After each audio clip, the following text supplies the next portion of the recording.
नमस्कार, मैं अशोक कुमार पांडे और स्वागत है आपका टीसीएच पर। कश्मीर और इजराइल, फलस्तीन, ये काफी लोगों को काफी दिमाग में चलता रहता है। इजराइल से, फलस्तीन से जो तस्वीरें देख के आती हैं उनको एड्रेनल रश मिलता रहता है। मुसलमानों से नफरत हमारे यहाँ इतनी गहरी है कि फलस्तीन में जब कोई मरता है तो खुशी इनको होती है, भले उसमें लेना देना कुछ नहीं हो। तो एक पॉडकास्ट आ रहा था एएनआई पे, वो पॉडकास्ट था, 4 लोग बैठे हुए थे, उसमें आनंद रंगनाथन नाम के एक सज्जन थे, जिनका काम, सज्जन कहना उनको सज्जनता का अपमान है, लेकिन उनका काम है दिन रात सिर्फ नफरत और जहर फैलाना। दुनिया के हर विषय पे बोलते हैं, गांधी पर भी बोलते नजर आ जाएंगे आपको, नेहरू पर भी बोलते नजर आ जाएंगे, राजनीति पर भी बोलते नजर आ जाएंगे, और भी बहुत सारी चीजों के एक्सपर्ट बनते हैं। तो उस पॉडकास्ट में उन्होंने कहा कि अब वक्त आ गया है कि कश्मीर का फिलिस्तीन जैसा सलूशन किया जाए। यानी उनके कहने का एक सीधा मतलब यह था कि जिस तरह से इजराइल फलस्तीन में जेनोसाइड कर रहा है, जिस तरह से इजराइल वहां अपनी आर्मी को भेज के बच्चों को, औरतों को, शहरियों को, सबको मरवा रहा है, वही सलूशन कश्मीर में भी किया जाना चाहिए। जाहिर तौर पे अभी रियासी में जो आतंकवादी हमले की खबर आई है, उसके बाद ऐसे लोगों की जबान और तेज हो गई है। 2 सवाल हैं, उसके बाद मेन मुद्दे पे जाऊंगा। पहली बात यह है कि रियासी की जहां तक बात है, न्यूज क्लिक के एक पत्रकार ने रिपोर्ट की है कि रियासी में कई दिनों से आतंकवादी घूमते हुए नजर आ रहे थे, लेकिन आर्मी कहीं नहीं थी। अब जम्मू और कश्मीर का यह हाल है कि वहां के जो राज्यपाल महोदय हैं, उनकी खबर यह आई थी कि पिछले 2 महीनों से वो यूपी में प्रचार करने में लगे हुए थे। एक ऐसा प्रदेश जहां पिछले 2 साल से पूरी तरह से, 2 साल क्या 5 साल आप कह लीजिए, अगस्त 2019 से पूरी तरह से केंद्र सरकार के कब्जे में जो है, उसके पहले भी केंद्र सरकार के ही राज्यपाल थे। जब से महबूबा मुफ्ती की सरकार बर्खास्त की गई थी, भारतीय जनता पार्टी ने अपना समर्थन वापस लिया था। यानी कुल मिला के आप मान सकते हैं 6 सालों से वहां पर पूरी तरह से केंद्र सरकार का कब्जा है। कोई राज्य सरकार नहीं है, कोई एमपी एमएलए नहीं है, एमपी अब बन गए हैं, उसके पहले कोई एमएलएज नहीं थे, कोई स्थानीय लोकल प्रशासन जिसको कहते हैं वो नहीं है। पूरी तरह से केंद्र सरकार के कब्जे में है, मोदी जी के सीधे सीधे हाथ में है। अमित शाह और राजनाथ सिंह चिल्ला चिल्ला के कहते हैं कि हम पीओके ले लेंगे, अब जीत गए हैं, फिर से गृह मंत्री, रक्षा मंत्री दोनों लोग बन गए हैं, देखते हैं कब तक पीओके लेते हैं। आपको पीओके चाहिए, लेकिन जो अपना कश्मीर है उस पर 7 साल से 6 साल से आपका कब्जा है, लेकिन उसके बावजूद आपका दावा था कि 370 हटा देंगे तो आतंकवाद खत्म हो जाएगा, और ऐसी घटनाएं लगातार हो रही हैं। रियासी की इकलौती घटना नहीं है, उसके पहले और उसके बाद भी कई घटनाएं सामने आ चुकी हैं। ये घटनाएं क्यों हो रही हैं, सोचिएगा। ये घटनाएं केंद्र सरकार के सारे दावों के बावजूद क्यों हो रही हैं, सोचिएगा। मैं भी इस पर बात करूंगा, लेकिन अभी आते हैं इसके इजराइल टाइप सलूशन पे। इजराइल पे मैंने ढेर सारे वीडियो बनाए हैं, इजराइल फलस्तीन के इतिहास पर भी वीडियो मैंने बनाए हैं। फलस्तीन पर इजराइल का कब्जा कैसे हुआ? फलस्तीन पर इजराइल का कब्जा हुआ जब इंग्लैंड और अमेरिका ने पूरा साथ दिया। सेकेंड वर्ल्ड वार में यहूदियों के साथ, सेकेंड वर्ल्ड वार के पहले जो कुछ हुआ था जर्मनी में, पोलैंड में, चेकोस्लोवाकिया में, इटली में और तमाम सारे यूरोप के देशों में यहूदियों के साथ जो कुछ हुआ था, उसका बदला यूरोप वालों से लेने की जगह सीधे सीधे लिया गया फलस्तीन के सीधे साधे लोगों से, जहां पर धीरे धीरे इजरायलियों को बसाया गया पहले, और उसके बाद इजरायलियों ने अमेरिकी और ब्रिटिश हथियारों के माध्यम से वहां कब्जा करना शुरू किया और यहां तक पहुंचे हैं। तो पहली बात तो, जब आप इजराइल लाइक सलूशन की बात कर रहे हैं, पैलेस्टाइन लाइक सलूशन की बात कर रहे हैं, तो क्या आप यह मान रहे हैं कि कश्मीर के ऊपर भी आपने कब्जा किया है? क्योंकि फलस्तीन तो एक कब्जा की हुई टेरिटरी है, पूरी दुनिया मानती है।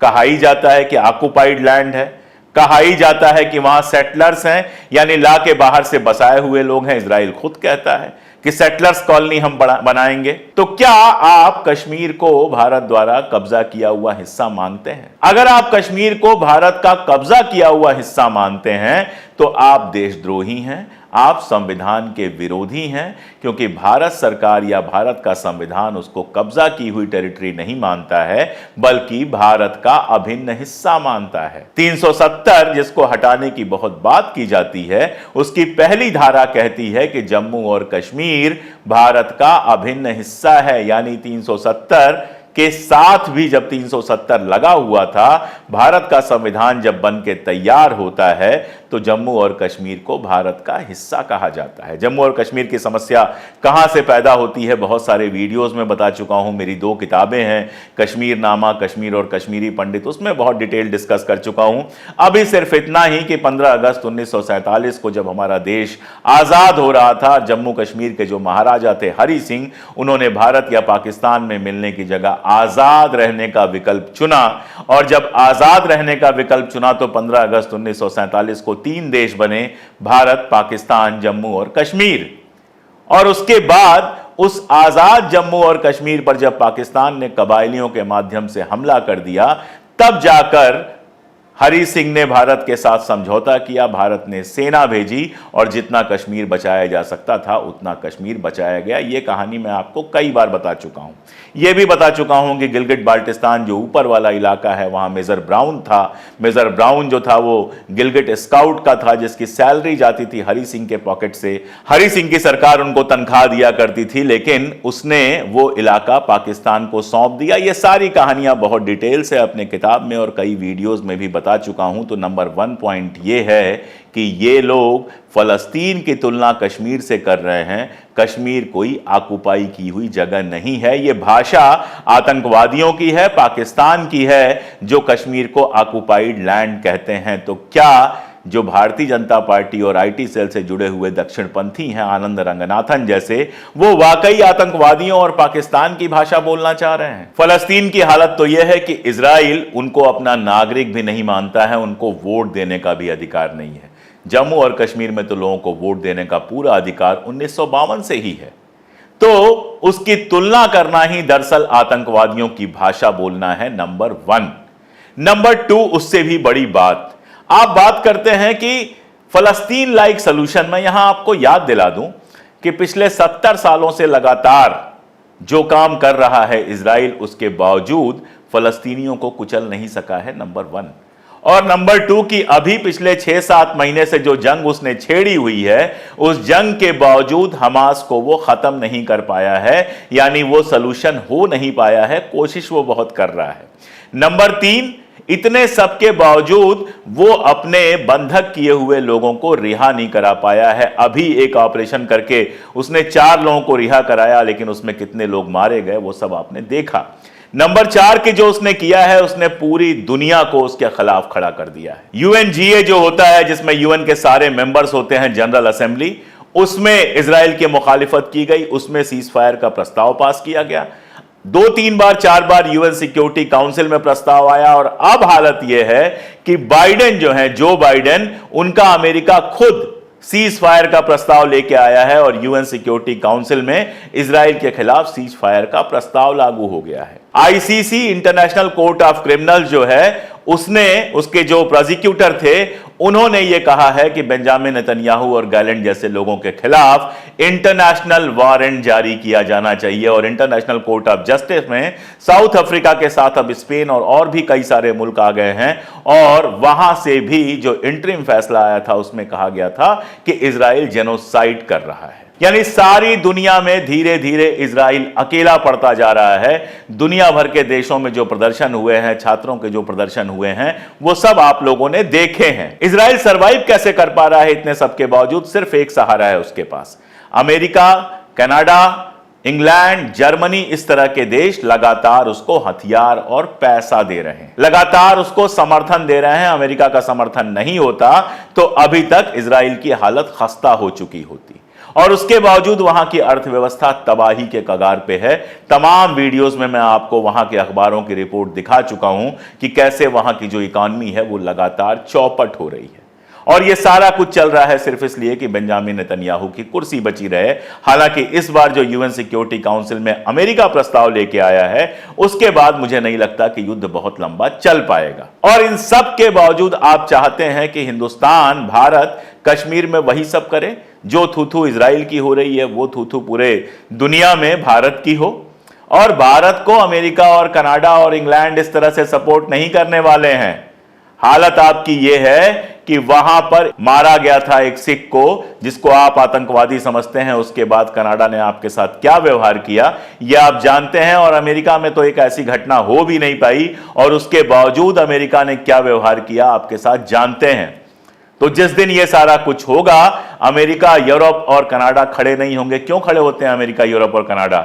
एक तो यह है कि इजराइल उन्हीं का बनाया हुआ देश है, और दूसरा यह है कि इजराइल की जो AIPAC जैसी संस्थाएं हैं वो अरबों डॉलर दिया करती हैं अमेरिका और इंग्लैंड के जो नेता हैं, वहां के जो लीडर्स हैं, उनको चंदा दिया करती हैं। वहां के सारे बिजनेस पर उनका कब्जा है, इतना पैसा है कि वो सबको खरीद के रखती हैं। आपकी तो यह औकात भी नहीं है और आपका यह तरीका भी नहीं है काम करने का। अगर आप ऐसा करेंगे, हिंदुस्तान ऐसा करेगा, तो ना तो अमेरिका से समर्थन मिलेगा, ना इंग्लैंड से समर्थन मिलने वाला है, ना कनाडा से समर्थन मिलने वाला है। मिडिल ईस्ट के जो सारे के सारे देश हैं, चाहे वो सऊदी अरबिया हो, चाहे कतर हो, चाहे बाकी सारे देश हैं, वो अमेरिका वहां शामिल है, इसलिए तो इजराइल के खिलाफ खामोश रह जाते हैं। आप जिस दिन करेंगे उस दिन कोई खामोश नहीं रहेगा। दुनिया में बयानात की झड़ी लगेगी, सिर्फ इतना नहीं है, उसके अलावा कितना कुछ होगा वो कल्पना करना भी मुश्किल है। हालत यह है कि जरा सा देश है मालदीव, उसने तो आपके सैनिकों को बाहर निकाल के रख दिया, और आनंद रंगनाथन जैसे लोगों ने बहुत शोर उस समय मचाया, बायकॉट कर रहे थे। हमारे यहां की एक बुकिंग एजेंसी है, उसने कहा कि हम मालदीव की टिकट नहीं बुक कराएंगे। और अब हालत यह है कि प्रधानमंत्री जब बने तो शपथ ग्रहण में मोइजू को बुलाया भी, और राष्ट्रपति भवन में जब उनकी मीटिंग हो रही थी, भोज चल रहा था, तो उनके बगल में जाके बैठे। तो दूसरी बात यह है कि सपना ये जरूर देख लें, वहां पर जो लोग मर रहे हैं, बच्चे मर रहे हैं, औरतें मर रही हैं, मकान तबाह हो रहे हैं, उसको देख के इनको लगता है काश हिंदुस्तानी मुसलमानों के साथ भी यही होता। ये नफरत पे पलने वाले कीड़े हैं जिनको 24 घंटे यही लगता है कि काश हिंदुस्तान भी ऐसा ही करता। लेकिन अगर ये करने की कोशिश होगी तो क्या होगा, उसकी कल्पना भी नहीं कर सकते ये लोग, क्योंकि बहुत छोटे दिमाग हैं इनके पास। इनके पास बहुत कम पढ़ाई है, दुनिया की राजनीति को, इंटरनेशनल पॉलिटिक्स को बहुत कम समझते हैं। इनको सिर्फ सोशल मीडिया पर आकर गंदगी फैलानी है ताकि तालियां बजवा सकें। जो उनकी तरह के राक्षस हैं, उन राक्षसों की, दानवों की तालियां बजवा सकें, सिर्फ और सिर्फ इतनी इच्छा इनकी होती है। कश्मीर को लेकर हमारे यहां बहुत बात चलती रहती है। 30-40 सालों से कश्मीर में हमने भी सेना लगा के रखी हुई है, लगातार सेना है वहां पर, फिर भी अगर कंट्रोल नहीं हो पा रहा है तो क्या वजह है? कल तक कहा जाता रहा 370 की वजह से कंट्रोल नहीं हो रहा है। चलिए 370 भी हट गया, अब भी कंट्रोल नहीं हो रहा है, तो क्या वजह है? जब तक लोग नाराज रहेंगे, जब तक आपको लोग अपना नहीं समझेंगे, तब तक ये सारा कुछ चलता रहेगा। कश्मीर की हो या दुनिया की कहीं भी समस्या हो, सुलझी सिर्फ एक चीज से है, बातचीत से, अपना बनाकर, दिल जीतकर। जब तक आप कश्मीरी जनता के हर हिस्से से बात नहीं करेंगे, उन्हें एहसास नहीं दिलाएंगे कि वो इस हिंदुस्तान के वैसे ही नागरिक हैं जैसे बाकी लोग, कश्मीर की समस्या नहीं सुलझने वाली। और कश्मीर छोड़िए, कश्मीर में तो मुसलमान है, आपको बहाना मिल जाता है। मणिपुर क्यों नहीं आप सुलझा पा रहे हैं? साल भर से मणिपुर जल रहा है। कल RSS के चीफ भी बोल रहे थे, साल भर सोए हुए थे, एकदम कुंभकर्ण की निद्रा में डबल कुंभकर्ण बने हुए थे। जब चुनाव में बुरा नतीजा आया, जब चुनाव में बहुमत नहीं मिला, तो ज्ञान देने के लिए चले आए। 1 साल से मणिपुर जल रहा है, उसको क्यों नहीं आप शांत कर पाए? छत्तीसगढ़ में कल लोगों ने बवाल मचा दिया, थाना जला दिया, वहां क्या हो रहा है? वहां भी मुसलमान है। सवाल सारा यह है कि जब जनता सरकार को अपना नहीं समझेगी, जब सरकारें भेदभाव करेंगी, जब सरकारें एक तरह की जनता के ऊपर लगातार अत्याचार करेंगी, तो विरोध होगा और कभी कभी वो हिंसक भी हो सकता है। इसलिए बेहतर तो यही होगा कि ऐसे लोगों को, जो लोग मंच दे रहे हैं, उनको आप पहचानें।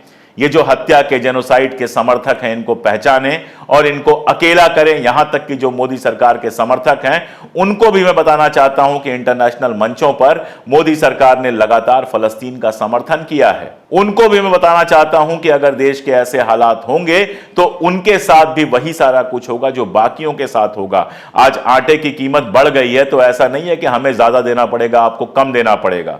तो कल अगर युद्ध जैसी स्थिति बनती है, बम गिरेगा, तो वो ये नहीं पहचानेगा कि आप मोदी के समर्थक हो, आपको नहीं मारेगा, और मैं मोदी का समर्थक नहीं हूं तो मुझे मार देगा। युद्ध, पागलपन, जेनोसाइड, ये सिर्फ और सिर्फ किसी समाज को नष्ट करते हैं, वो कभी भी किसी समाज को बना नहीं सकते। और आनंद रंगनाथक जैसे हिंसक लोग जो अपने घरों में शान से रहते हैं, जो अपने हाथ से एक मक्खी नहीं मार सकते, उनको लाश और खून और ऐसे तमाशे देखकर बहुत मजा आता है।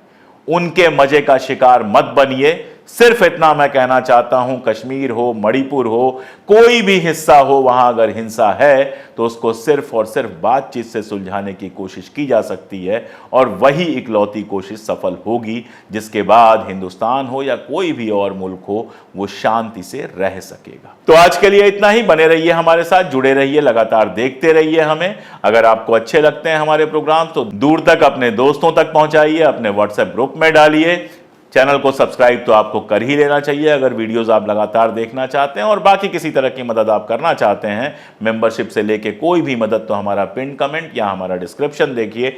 आप हमसे जुड़ेंगे तभी हम कैमरे और सत्ता की आंख में आंख डालकर लगातार सच कह सकेंगे। बहुत शुक्रिया।